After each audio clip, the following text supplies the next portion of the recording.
이제 이 네 분을 줌으로 우리 직접 모시고 패널 토론을 진행하면서 좀 더 심도 깊은 논의의 장을 마련하도록 하겠습니다.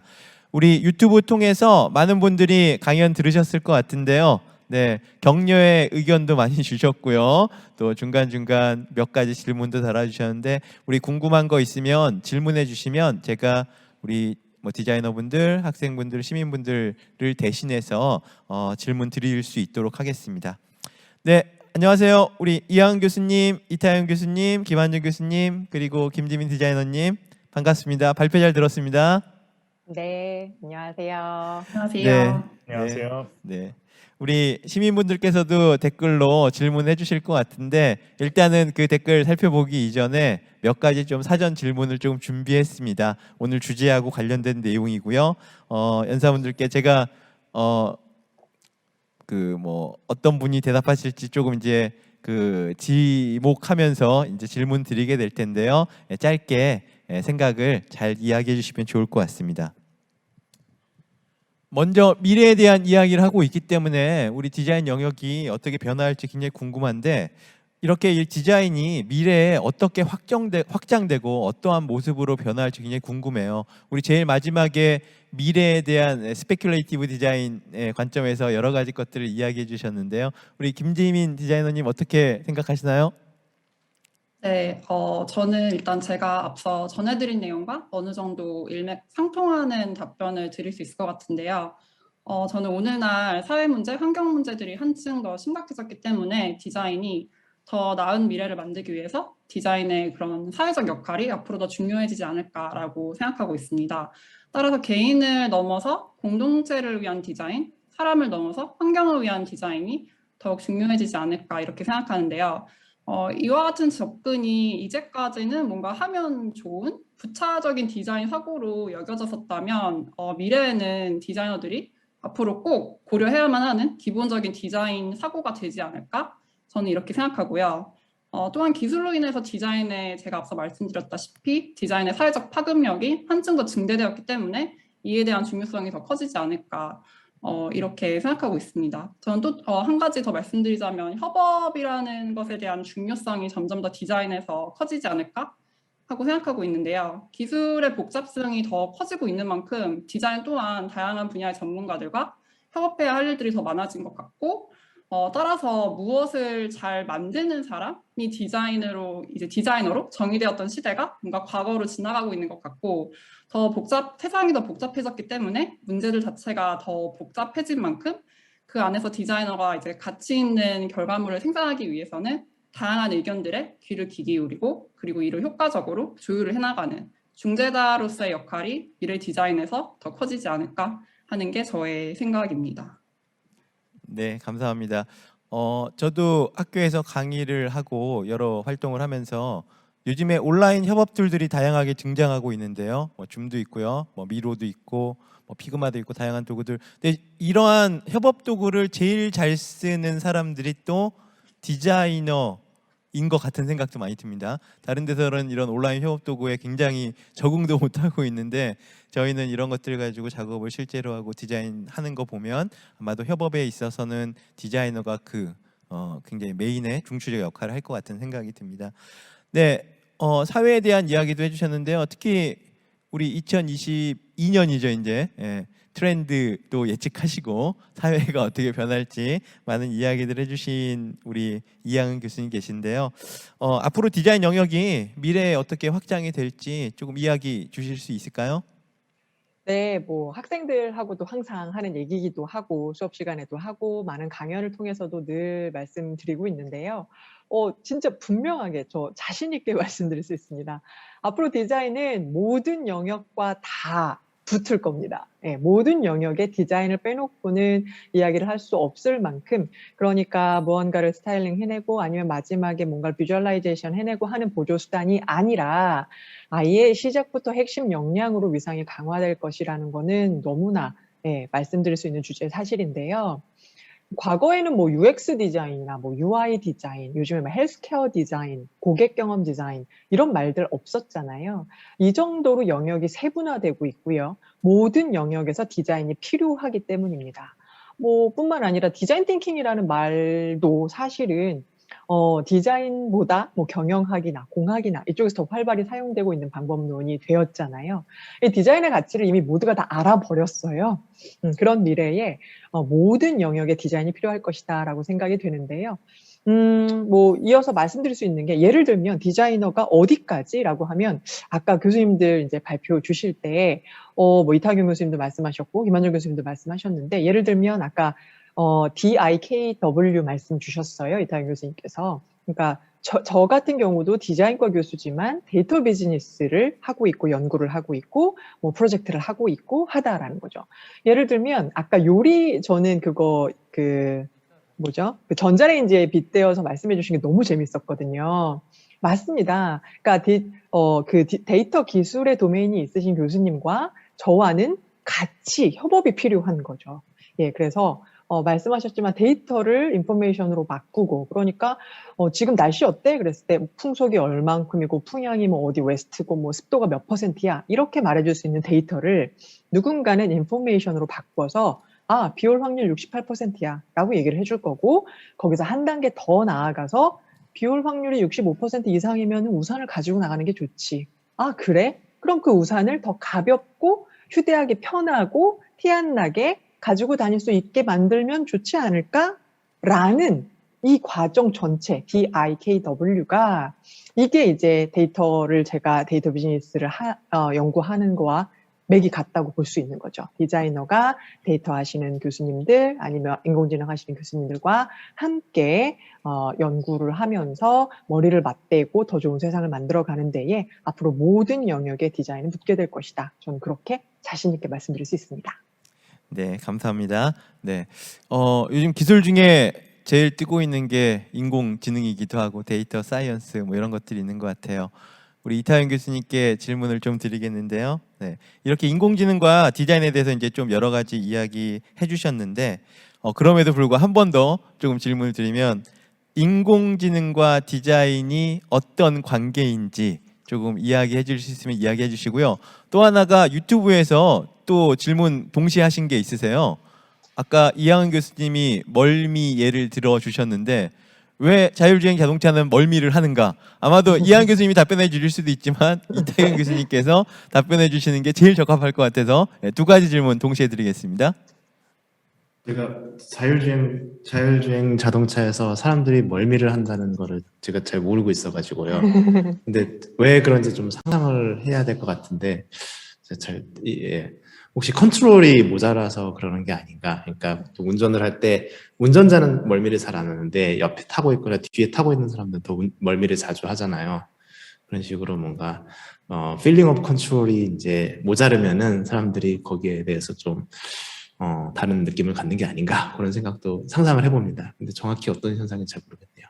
원래 주셨던 질문인 인공지능과 디자인의 관계는 뭘까라고 저는 생각해 보면은 사실 뭐 그 전에 이제 70년대, 80년대, 뭐 90년대 다 해서 모터, 디스플레이, 반도체, 버튼, 뭐 기타 등등 제품에 들어가는 여러 가지 기능 요소들이 있잖아요. 근데 걔네들과 기본적으로 하는 일은 비슷하다고 보셔도 될 것 같아요. 이게 뭐 인공지능이라고 막 모터나 반도체랑 다르게 엄청 대단한 막 전혀 다른 종류의 뭐가 들어갔다고 너무 이렇게 무서워하시기보다는 조금만 몇 커플만 바꿔내고 나면은 얘네들이 하는 일도 거의 그냥 데이터 가지고 통계 분석하는 그 정도거든요. 그렇기 때문에 그냥 데이터를 전기 대신 데이터를 쓰고 뭐 기름 대신 데이터가 들어가는 그냥 기능 요소다라고 판단하셔도 일단은 괜찮을 것 같습니다. 근데 거기서 출발해도 충분한 것 같고요. 그 이상의 뭔가 두려움이나 그런 거는 좀 과한 게 아닌가라고 생각되는데 한 가지만 더 말씀드리면은 앞에서 이영 교수님이 말씀하셨던 거에 되게 거의 100% 공감하는 반대 저는 살짝 걱정되는 부분이 디자인이 모든 사회 전반에 모든 일에 다 걸쳐서 적용되고 모든 사람들이 다 중요하다고 생각되면은 사실 디자이너라는 직업 자체가 너무 희석되고 너무 일반적인 누구나 다 알 줄 아는 그 커먼 스킬이 돼버리는 건 좀 약간 걱정되기는 합니다. 그래서 디자인 띵킹이라던가 그런 걸 어설프게 접한 다른 분들이 나 디자인 띵킹 뭐 수업 한 5시간 들었으니까 나도 디자이너네?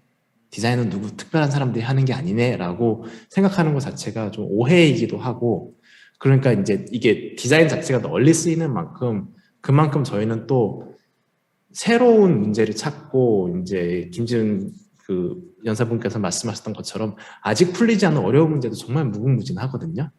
그러니까 저희가 지금까지 쌓아 올리고 저희가 지금까지 만들어낸 지식 체계는 세계를 위해서 모든 사람을 위해서 이제 딱 나눠주고 그만큼 저희는 또 아직 풀리지 않은 어려운 문제를 향해서 좀 나아가야 되는 것 같아요. 이제 그거가 좀 디자이너한테 이제 좀 앞으로 이제 남겨진 이제 숙제가 아닌가, 새로 주어진 숙제가 아닌가라고 생각합니다. 네, 감사합니다. 좋은 의견 감사드리고요. 그런 관점에서 어떤 디자인이 뭐 모든 영역이 될 수도 있고 그럼 다양한 확대가 될 텐데 그런 관점에서 이런 디자인의 어떤 차별화된 점, 뭐 디자인의 어떤 강점 이런 것들이 변화하는 기술과 사회에 적용되고 활용되는 그런 방법을 좀 만들어야 될 것 같아요. 그런 관점에서 우리 또 그 다양한 디자인 도구들을 만들고 계시는 우리 김한중 교수님, 디자인의 강점이 어떻게 이렇게 변화하는 기술과 사회에 잘 적용되고 융합될 수 있을지 혹시 생각이 있으시다면 네, 말씀해 주시면 감사하겠습니다. 네. 디자인의 강점이 뭘까라고 생각을 잠깐 해봤는데, 아까 전에 이제 이항은 교수님께서 말씀하신 부분이 디자인에 대한 강점인 것 같아요. 진짜 어디에도 붙을 수 있다는 거. 정말 어떻게 보면은 잘 섞이는 거죠. 원래 물질들도 섞이는 것들이 있고 안 섞이는 것들이 있잖아요. 물과 기름은 잘 안 섞인다라는 얘기가 있는데 디자인은 그런 면에서 정말 무엇과도 섞여도 이상하지 않아요. 이상하지 않고 오히려 어떤 그걸 통해서 실제로 사람들의 어떤 행동이라든지 생활이라든지 이런 것에서 되게 많은 영향을 끼치는 것이 이제 디자인의 뭐 강점이지 않을까, 또 특징이지 않을까라는 생각을 해요. 그래서 이런 잘 섞이는 건 좋아요. 잘 섞이는 건 좋은데 이제 뭐 기술과 사회 측면에서 본다면 사회적인 부분에서는 사실 저는 되게 잘 하고 있다고 생각을 했었는데 또 김지민 디자이너님의 강연을 듣다 보니까 아직도 가야 할 길이 멀구나. 정말로 우리 사회가 정말 원하는 게 뭘까? 우리가 정말로 우리 일상에서 원하는 게 뭘까라는 것들, 그리고 우리 미래 또 우리 다음 세대를 위해서 뭘 해야 될까를 끊임없이 고민을 하면서 공부를 해야 될 것 같아요. 사실 디자인이 그렇게 인간을 이해하고 또 인간을 위한 것을 또 만들어내고 또 더 나은 삶을 만들어가는 그런 학문이기 때문에 그런 부분을 사회적인 측면에서는 그런 부분들을 계속 고민을 해야 될 것 같고요. 그리고 기술이라는 것도 사실 기술 자체가 굉장히 날 것이에요. 아까 이탁영 교수님께서 그냥 뭐 모터, 배터리, 반도체 이런 것들이라고 말씀하셨는데 저도 그런 거라고 보거든요. 그냥 모터 하나가 있다고 해서 우리 삶이 나아지는 건 아니에요. 그 모터로 자동차도 만들고 또 되게 다양한 장치들을 만들면서 더 우리가 좋은 삶을 살 수 있도록 어떤 프로덕트라든지 서비스라든지 이런 것들이 만들어서 우리 삶에 긍정적인 영향을 끼칠 수 있냐, 그게 더 중요하다고 생각을 해요. 그래서 디자이너들이 그런 날 것을 우리에게 어떤 인간에게 도움이 되는 걸로 만드는 행위, 그런 것들을 위해서는 또 디자이너가 기술을 또 잘 이해를 해야 되고, 물론 기술 자체의 어떤 알고리즘이라든지 이런 것들을 이해할 필요는 없지만 아까 이탕현 교수님의 강의처럼 이게 어떻게 활용이 될 수 있는지, 이 데이터 자체가 어떤 위즈덤 레벨까지로 가는 그런 과정들을 더 잘 이해하고 또 그걸 좋은 걸 만들기 위해서는 또 창의성, 아까 이항은 교수님 그 강연에서처럼 그런 창의성이나 창조적인 생각을 하는 부분들이 좀 더 강조가 되어야 될 것 같다는 생각이 듭니다. 네, 감사합니다. 아마도 미래에 대해서 뭐 다양한 의견들 아마도 우리 실질적으로 같이 모여서 토론하면 갑론을박 훨씬 더 다양한 이야기 할 수 있었을 것 같은데 다양한 의견 주셔가지고 감사드리고요. 결국에 미래의 디자인, 뭐 기술도 결합이 되겠지만 미래에서 보는 디자인이 우리 디자인 재료도 달라지고 있는 것 같고요. 그 디자인이 결국 추구하는 가치도 달라지고 있는 그런 상태인 것 같습니다. 그런 것들에 대한 다양한 의견 감사드립니다. 두 번째의 어떤 질문 내용으로는 조금 여쭈고 싶은 게 저희가 서울디자인재단 그리고 DDP에서 결국에 이런 톡을 하고 있어요. 결국에 서울이라는 도시가 이런 기술 그리고 사회의 어떤 변화 속에서 있게 되는데 이 서울이라는 도시에서 봤을 때 미래 서울에서 추구해야 될 디자인 정책 혹은 디자인 쪽으로 해결해야 될 것 중에 어떤 것이 중요할까? 혹시 이항은 교수님 좀 답변해 주실 수 있을까요? 네, 제가 사실은 2010년 그러니까 세계 디자인 수도, 네, 세계 디자인 수도 서울이라고 2010년에 서울이 세계 디자인 수도로 월드 디자인 캐피털로 선정이 됐었습니다.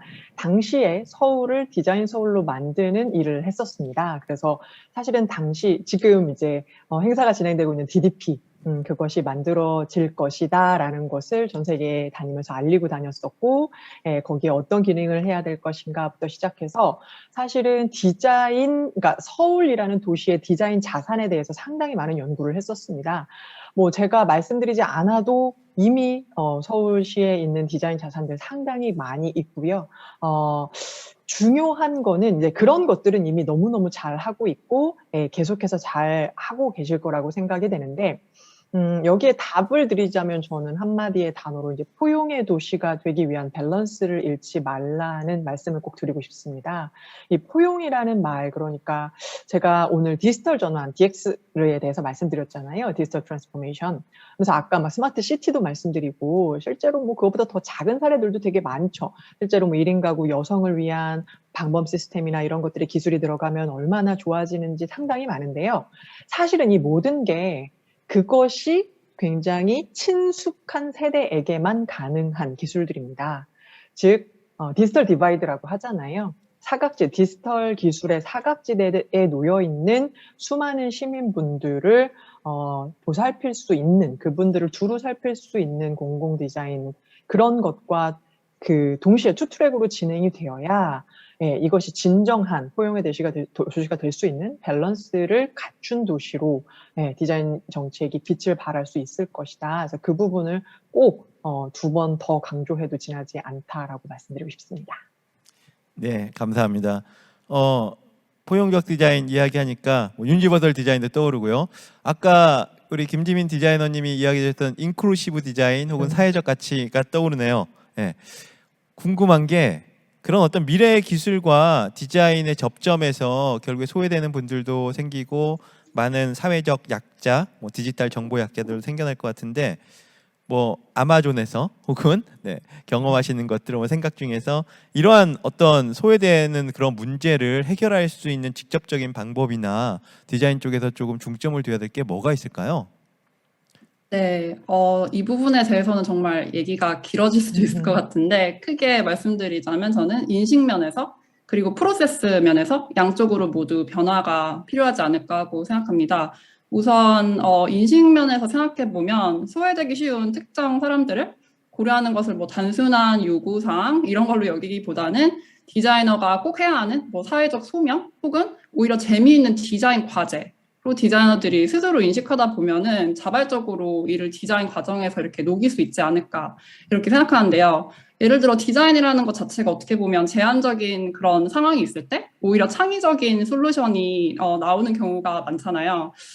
그래서 오히려 이러한 것들을 고려하는 것을 뭐 디자인 과정에서의 장애물이 아니라 오히려 더 창의적인 결과물을 낼 수 있는 기회로 인식을 전환해야 하지 않을까? 저는 이렇게 생각합니다. 뭐 예를 들면은 눈이 이렇게 어두우신 뭐 고연령의 사용자분들을 이렇게 고려해가지고 모든 뭐 컴포넌트를 일반적인 사이즈보다 더 크게 디자인한 그런 디지털 경험이 실제로 대다수의 그런 사람들에게 더 편안하게 느껴지는 그런 경우가 있어요. 그래서 이런 식으로 뭔가 이제껏 소외되어 있던 사람들까지 다수를 고려한 디자인이 오히려 이렇게 우리가 갖고 있는 고정관념을 깨고 더 매력적이고 또 더 편리한 그런 디자인을 우리가 만들어낼 수 있다고 저는 이렇게 생각하고 있고요.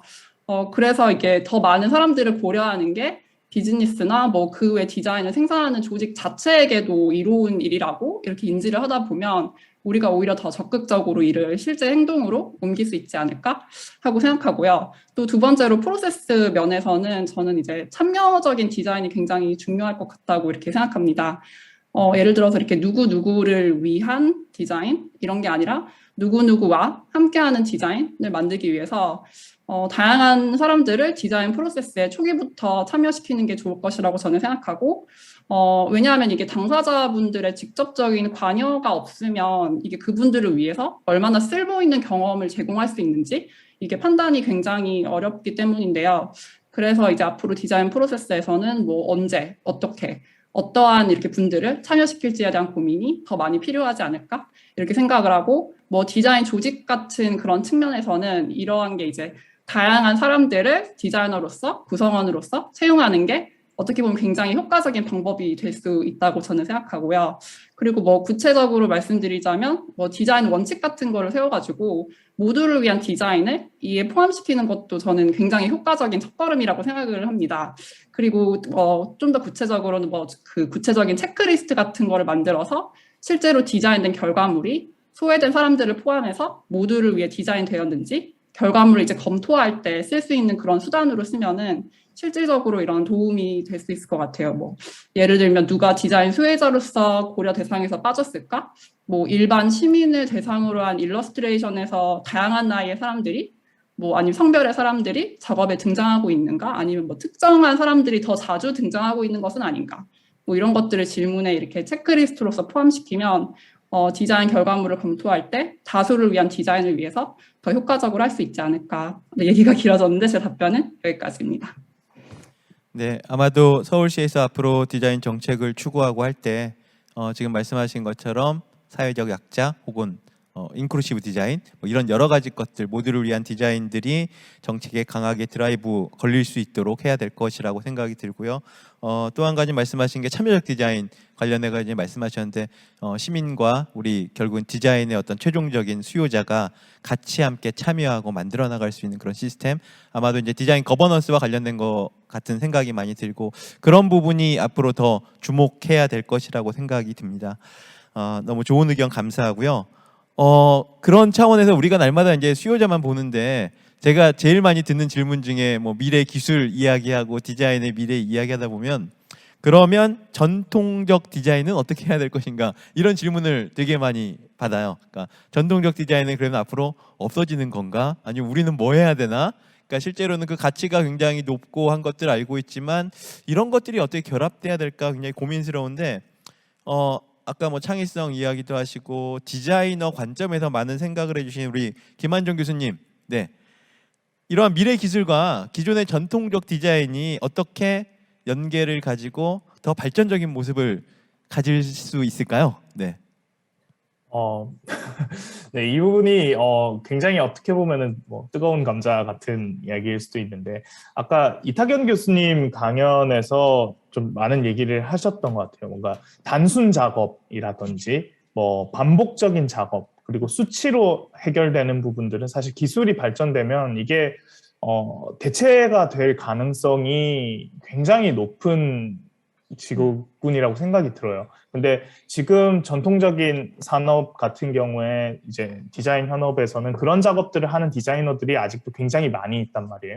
마치 매스 프로덕션이 생기면서 크래프트가 이제 매스 프로덕션으로 넘어간 것처럼 그러니까 물론 사라지진 않겠죠. 그 예전에 어떤 공예나 이런 것들도 아직도 그런 가치를 가지고 남아는 있겠지만 그때 그 산업혁명 이전에 있던 그 정도만큼 남아있지는 않단 말이에요. 지금은 우리는 정말 매스 프로덕션의 시대에 살고 있고 또 그런 단순 작업들이 계속 대체가 되다 보면은 어떻게 보면은 좀 어려운 부분이 분명히 있을 것 같다는 생각이 들어요. 그래서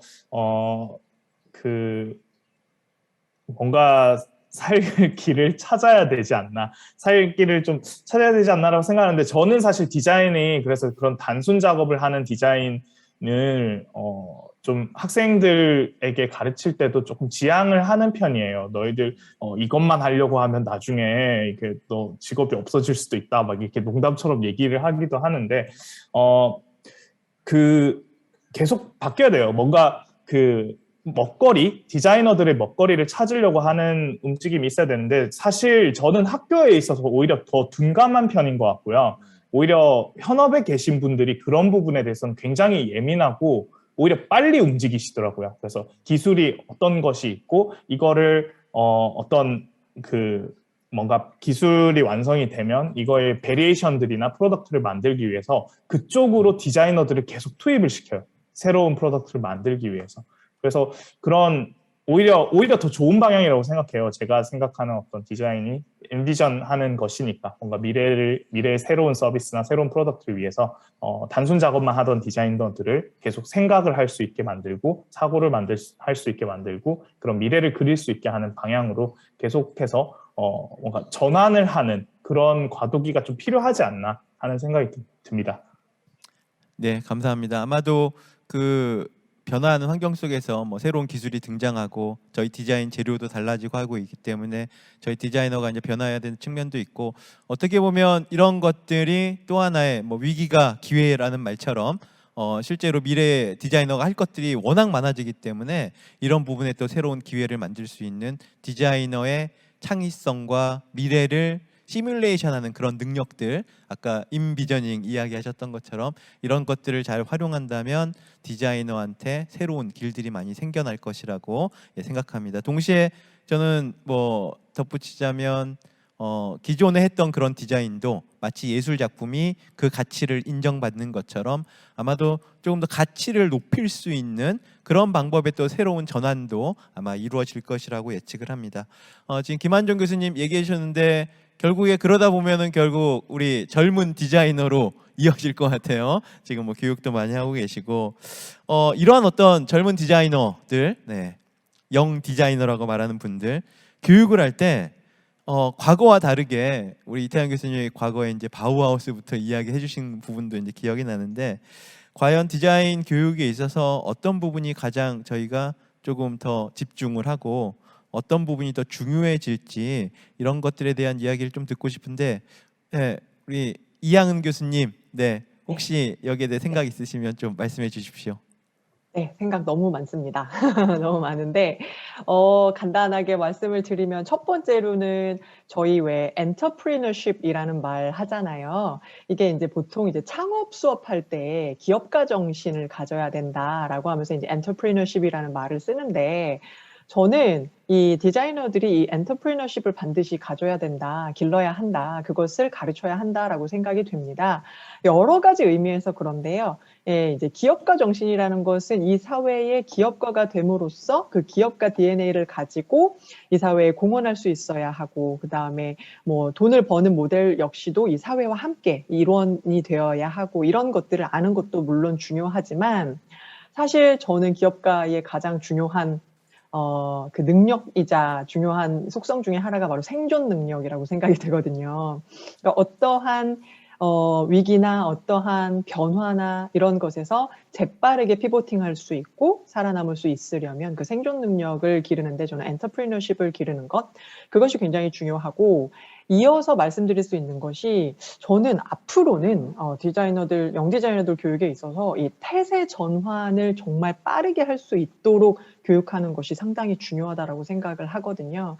왜냐하면 고정된 게 없어요. 확실한 것도 잘 없어요. 다 일시적이고 순간적인 것들이 너무 많고 너무나 빨리 변해요. 물론 그렇다고 해서 디자인의 원론적인 이론이나 뭐 방법은 이런 것들을 다 깡그리 무시하고 새로운 것만 하라는 것이 아니고요. 말 그대로 태세 전환에 능해야 된다라는 거죠. 이럴 때에는 이렇게, 저럴 때에는 저렇게가 수시로 넘나들 수 있으려면 결국은 혁신 수용성도 높아야 되는 것이고요. 그리고 실제로 상당히 많은 실행을 통해서 체험으로 그 체득이 되어 있어서 그 능력을 길러야 되는 것이기 때문에 이 태세 전환에 상당히 능하도록, 능동적이도록 교육을 해야 되는 것. 마지막으로가 제가 첫 번째 질문에 말씀드렸던 것처럼 모든 영역과 앞으로 붙을 것인데 사실은 거기가 연결되는 건데요. 그러기 위해서는 저희는 영 디자이너들을 교육할 때 타 산업과의 융합력을 가르쳐야 된다라고 생각을 합니다. 우리 디자인 영역에서는 당연한 것이고요. 거기에서는 아까 이탁영 교수님도 말씀하셨는데 저도 그렇게 생각해요. 모두가 다 하면 모두의 디자인에서 너무나 평이해지는 것, 저도 그건 너무너무 경계하는데, 사실 모두가 다 디자인을 해봐야 디자인이 정말 전문적이라는 걸 알게 된다라는, 오히려 파이가 더 커진다라는 생각을 저는 하고 있거든요. 그래서 타 산업과의 융합력, 언제 어디 가서 붙어도 전혀 어색하지 않을 정도의, 그러려면 타 산업과에 대한 어느 정도의 이해력, 그리고 상당히 빠르게 따라갈 수 있는 아까 데이터 리터러시 말씀도 하셨는데 각 산업별 리터러시도 키울 수 있어야 된다. 이렇게 말씀드리고 보니까 굉장히 전천후 인간이 되어야 될 것 같다는 생각이 들기는 하는데 저는 디자이너는 태생적으로 그렇다라고 생각을 합니다. 예, 그래서 영디자이너 교육에 앞으로 엔터프리너십과 세대 전환에 능할 수 있도록 타산업과 융합력을 교육하는데 앞으로도 앞장서도록 하겠습니다.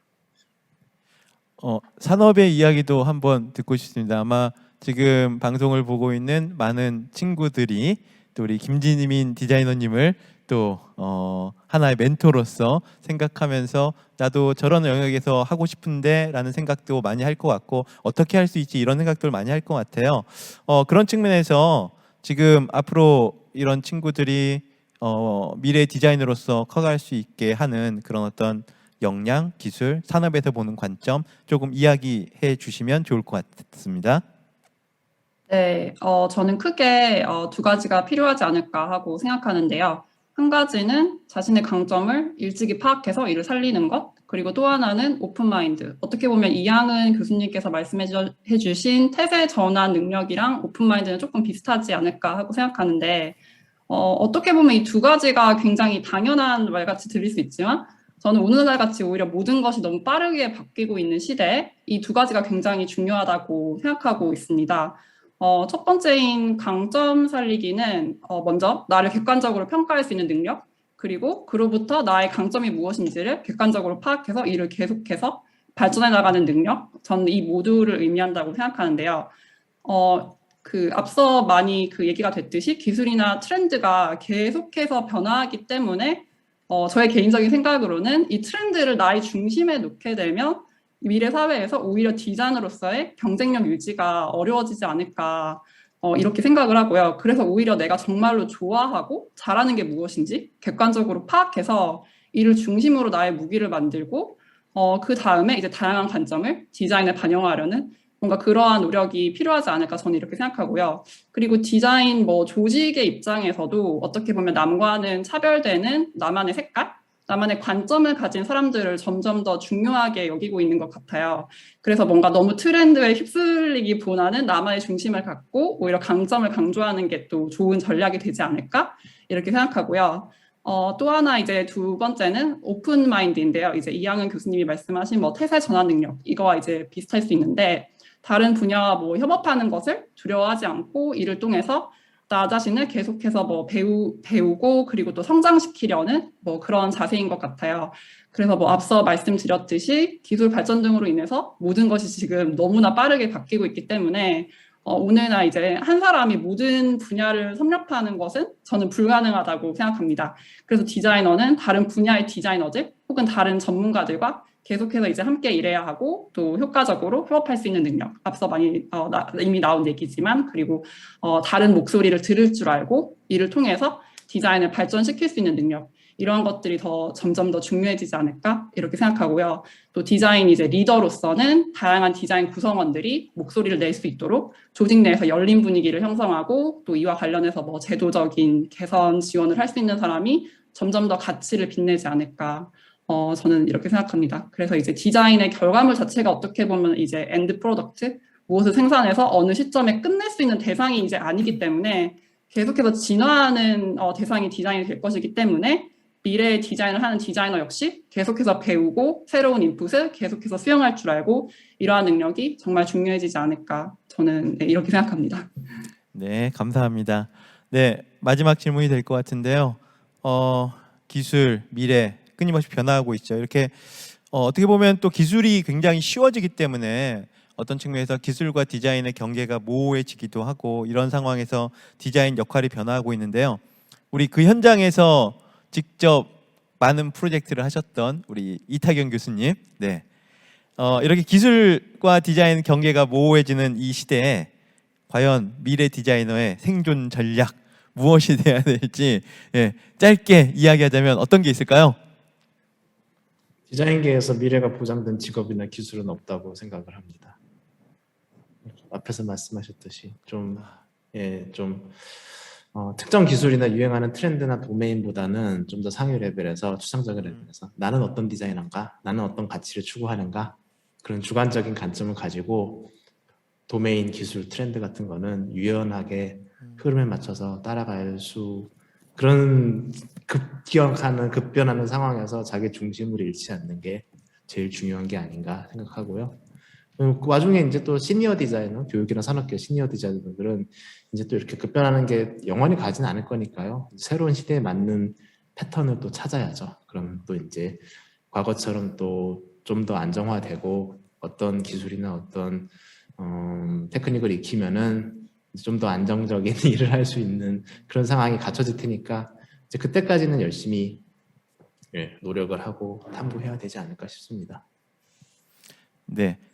간단한 무슨 전략이나 기술이 있지 않을까 했는데 이런 우매한 질문을 한 저를 탓하며 지금 말씀하신 그런 관점에서 오늘 여러 가지 토론들이 마지막에 이탄 교수님이 또 하나의 이제 질문을 던지시면서 깊게 생각해 볼 수 있는 그런 어떤 거리를 던져 주신 것 같습니다. 네, 오늘 네 분의 전문가분들 모시고 굉장히 다양한 방대한 영역, 어려운 영역인데 그것들을 굉장히 쉽고 흥미롭게 배우고 교류할 수 있는 그런 시간이었던 것 같습니다. 네 분 모두 바쁘실 텐데 귀한 시간 내주셔서 감사드리고요. 또 허심탄회하게 솔직하게 고민하고 계신 것들 잘 쉽게 이야기해 주셔가지고 감사드립니다. 코로나 이후에 우리 일상이 새로운 국면을 맞이하고 있고요. 또 하루하루 급변하고 있습니다. 앞으로 미래의 디자인이 무엇을 할 수 있을지 한 발 앞서서 고민해 볼 수 있는 시간이었고요. 또 새로운 생각들, 또 새로운 상상의 나래들 펼칠 수 있는 그런 시간이기도 한 것 같습니다. 네, 우리 경청해 주신 디자이너분들, 그리고 시민 여러분들, 학생 여러분들 감사드립니다. 이것으로 DDP 포럼 스페셜 디자인 토크를 마치도록 하겠습니다. 감사합니다.